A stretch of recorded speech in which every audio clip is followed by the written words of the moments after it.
Assalamualaikum warahmatullahi taala wabarakatuh. Alhamdulillah kita sudah selesai mendengar sirah Nabi Muhammad sallallahu alaihi wasallam di dalam video-video yang lepas. Bagi anda yang belum lihat podcast video Nabi sallallahu alaihi wasallam ini, anda boleh klik pada link video di atas. Insya-Allah akan memberi banyak manfaat. Baiklah, dalam video kali ini saya akan kongsikan podcast yang berikutnya, iaitu berkenaan tentang podcast Khulafa Ar-Rashidin, di mana saya akan mulakan terlebih dahulu kisah khalifah pertama, iaitu Saidina Abu Bakar As-Siddiq. Jom kita ambil tahu bersama-sama.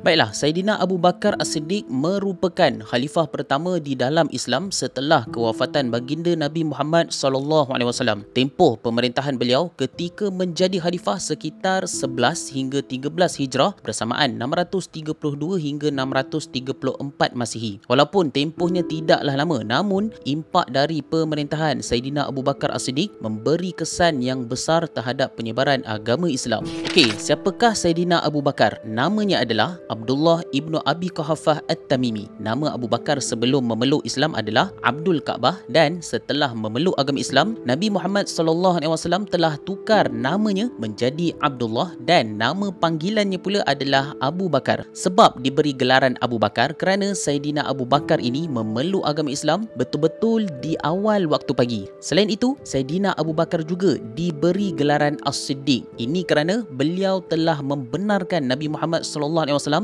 dalam banyak perkara, terutamanya peristiwa Isra' dan Mi'raj. Kalau anda semua nak tahu, Saidina Abu Bakar As-Siddiq ni masa zaman jahiliah beliau merupakan seorang peniaga. Boleh dikatakan Abu Bakar ni adalah peniaga yang berjaya dan mempunyai perniagaan yang sangat terkenal dan luas waktu itu. Tetapi setelah beliau memeluk agama Islam, beliau telah mengabdikan diri sepenuhnya untuk mensyiarkan agama Islam, dan perniagaannya juga tidaklah serancak zaman jahiliah, hanya sekadar cukup untuk tampung rezeki mereka anak beranak sahaja. Saidina Abu Bakar As-Siddiq ini, walaupun ketika dia masih jahiliah, ada satu sifat yang sangat terpuji yang ada di dalam diri beliau. Sifat tersebut adalah jujur dan berhati mulia. Bila beliau masuk di Islam, terus sahaja beliau telah sebarkan bersama dengan Nabi Muhammad sallallahu alaihi wasallam agama Islam ketika itu. Boleh dikatakan ramai jugalah pahlawan-pahlawan Islam menganut agama Islam atas usaha dan seruan dari Saidina Abu Bakar As-Siddiq. Selain itu juga, antara pengorbanan yang telah dilakukan oleh Saidina Abu Bakar As-Siddiq ini adalah beliau telah ikut bersama-sama dengan Nabi SAW untuk berhijrah ke Madinah. Bukan setakat itu sahaja, Saidina Abu Bakar juga bersama dengan Nabi SAW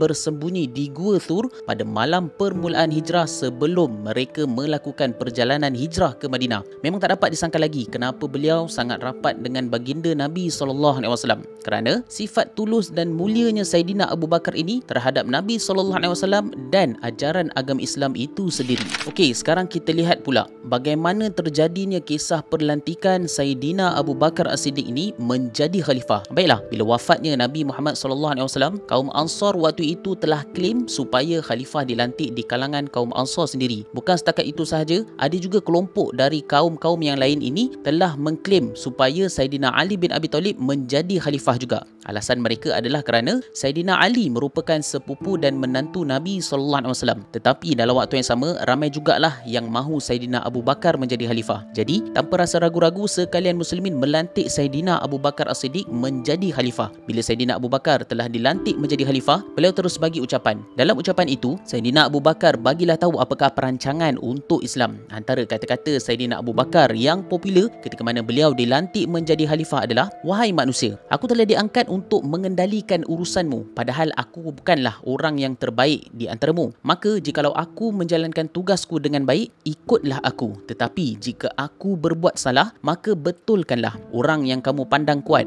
aku pandang lemah, hingga aku dapat mengambil hak daripadanya. Sedang orang yang kamu pandang lemah, aku pandang kuat, hingga aku dapat mengembalikan hak kepadanya. Hendaklah kamu taat kepadaku selama mana aku mentaati Allah dan Rasulnya. Tetapi bila mana aku tidak mentaati Allah dan Rasulnya, kamu tidak perlu mentaatiku." Begitulah sedikit sebanyak pengenalan Saidina Abu Bakar dan kisah perlantikan beliau menjadi khalifah. InsyaAllah pada video yang akan datang, saya akan kongsikan dan akan sambung apakah cabaran-cabaran yang dihadapi oleh Saidina Abu Bakar As-Siddiq ketika mana beliau menjadi khalifah.